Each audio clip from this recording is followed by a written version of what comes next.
থানায় গিয়ে সেদিন ভোরে বললে কেঁদেই হাবু, নালিশ আমার মন দিয়ে খুব শুনুন বড়বাবু।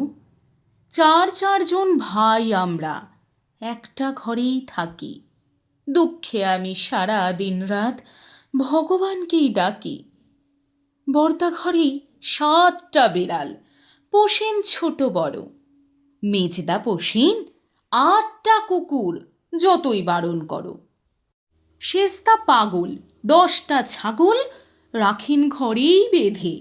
গন্ধে তাদের প্রাণ যায় যায়, মরছে কেঁদে কেঁদে। দারোগা বাবু বললে, হাবু তোমরা কি সব ভুলো? সদাই খুলে রাখবে ঘরের জানালা দরজাগুলো। শুনেই হাবু বেজায় কাবু, বললে করুণ সুরে, 150 পোষা পায়রা আমার যাবেই যে সব উড়ে।